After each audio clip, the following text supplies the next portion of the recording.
My job today is to talk to you guys and explain why Irrisept is a good dip and irrigant for IPP surgery. These are my disclosures. I will be talking some off-label things about Irrisept. We are heading towards an infectious disease crisis. I'm going to share some facts with you right now. There have not been any new classes of antibiotics developed since the 1980s. Antibiotic resistance is increasing, we all know that. Also, you need to know that antibiotics are bacteriostatic, not bactericidal. They require prolonged administration over days and weeks, and they are not FDA approved for wound irrigation. Because of these reasons, we've seen selective antibiotic pressures causing changes in our local biograms. In contrast, antiseptics have been around for centuries. Irrisept has been around since chlorhexidine has been around since the 1950s. There's minimal to no resistance reported to antiseptics. Antiseptics are bactericidal and fungicidal. Antiseptics work in minutes, not days and weeks. Irrisept is a 0.05% chlorhexidine gluconate solution that is FDA cleared for wound irrigation. It has an additional mechanism of action of 15 psi of pressure to help remove particulate and debris material. It is for these reasons that the latest WHO guidelines have recommended for the use of dilute antiseptic solutions and against the use of antibiotic irrigation for the prevention of surgical site infections. When the coated implants first came out in 2001, we were primarily concerned about gram-positive skin flora. However, recent data has shown that now the most common organisms, two of the three most common organisms causing IPP infections are E. coli, gram-negatives, and fungal species. This is not unique to urology. Our spine colleagues and other specialties are seeing similar phenomena. The spine surgeons like to sprinkle vancomycin powder on their hardware to prevent gram-positive skin infections as well. In this meta-analysis of their literature, we see that this practice has resulted in a 2/3 decrease in gram-positive infections, but a 3-fold percentage-wise increase in gram-negative infections over time. So the question we're supposed to answer today is, does Irrisept work?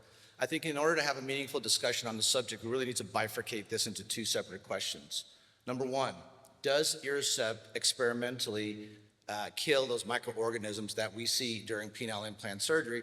And the second question, which is, does it change or reduce the clinical infections that we see during IPP surgery? Regarding the first question, I think it should be pretty easy to answer, because if we just look at the manufacturer provided KTK tables that they submitted to the FDA for their clearance, we see that Irrisept is highly effective against all the known species that we encounter during IPP surgery. Regarding the second question, the WHO guidelines have pointed out 16 different variables that are associated with clinical infection. And I think I could probably add 10 more to this list that we'd all agree on that are appropriately associated with clinical infection. So this is a much more complex question and one that is statistically very difficult to prove. Let's dive into the experimental data.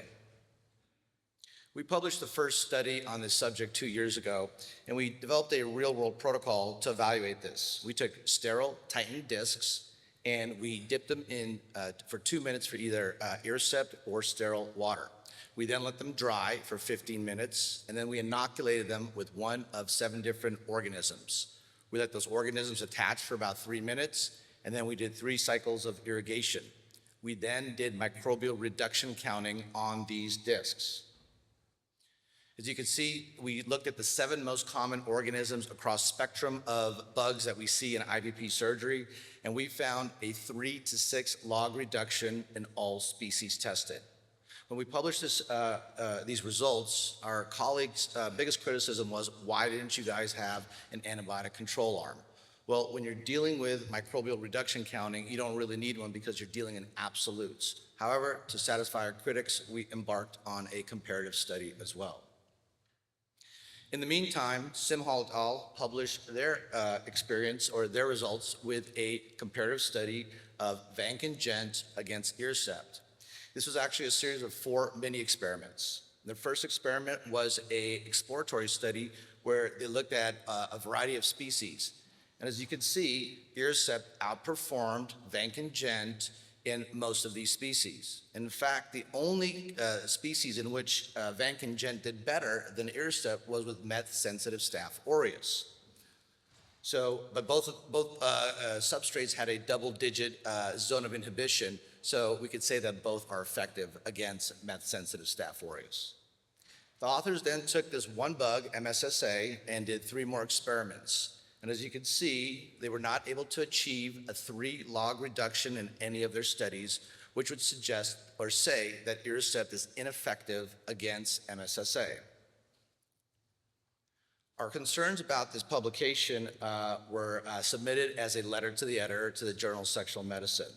In addition to the fact that this conclusion of ineffectiveness was based on a single organism that is not even a top 3 bug, we also noted that the authors used phosphate-buffered saline for irrigation throughout the procedure. We know that PBS is a neutralizer of Irrisept and does not neutralize Vancomycin Gent. One of their studies had a very artificial protocol where they contaminated the implants for 48 hours with the species before exposing it to Irrisept, and there was no Vancomycin Gent control arm. And finally, we commented on the fact that they did not cite a single other study in the entire literature that could corroborate this lack of effectiveness against MSSA.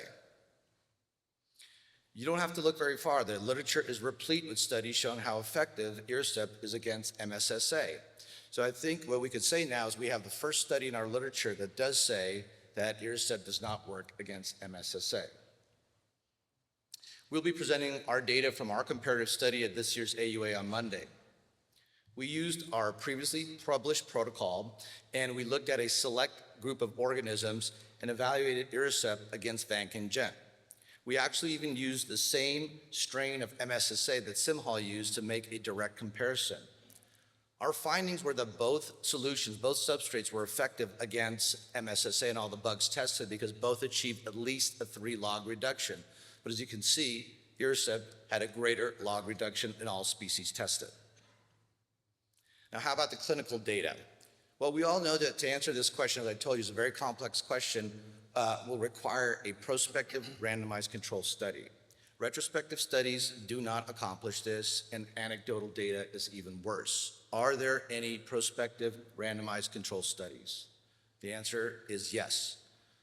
Dr. Levine published the preliminary results of his prospective randomized control study last year.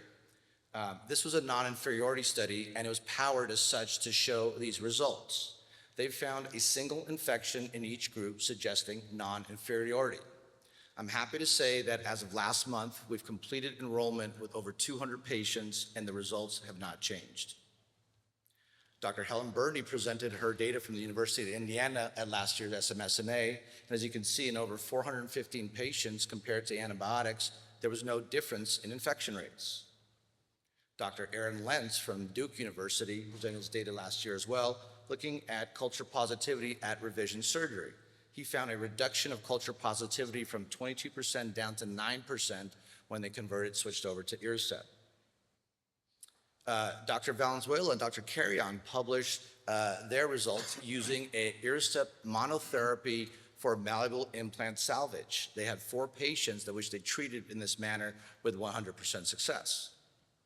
We presented our data last year showing the same. In 5 patients at 3 centers, we were able to salvage 100% of our patients with using Irrisept monotherapy and a malleable implant salvage technique.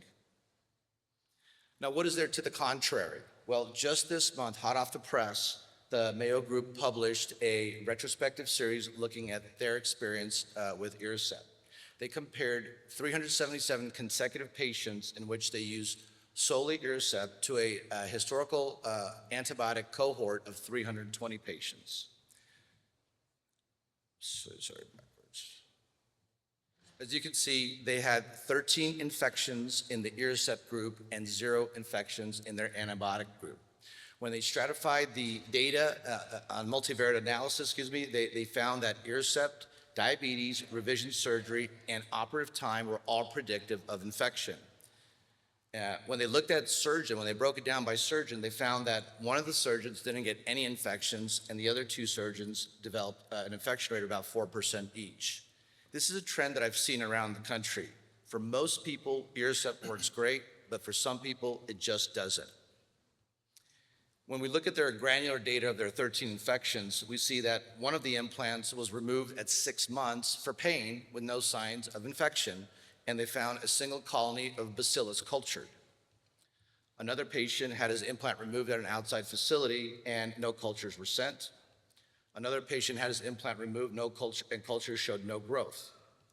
2 of the patients were done fully anticoagulated and developed scrotal hematomas, and only 4 of the patients out of the 13 received their preferred oral antibiotic of sulfa in this study. The final thing was they looked at follow-up, and it was an interesting phenomenon, and they found that they only had about a 50% follow-up of their patients after 6 weeks, even though over 50% of their infections occurred after 6 weeks. This is why we can't rely on retrospective studies to answer these types of difficult questions. Their final table was also very revealing. We see that their infections were a mixed bag of virgin cases, revision cases, and salvage cases. And another interesting fact we saw is that they only use a single bottle, which is 450 cc's of Irrisept for their virgin surgeries, and only 2 bottles, 900 cc's, for their revision and salvage surgeries. This is worthy of further discussion. So, getting back to my original question, does Irrisept, is it effective against the microorganisms that cause IPP infection? I think that's an unequivocal yes. The second question, does Irrisept reduce device infections in clinical practice? I think it's too early to tell.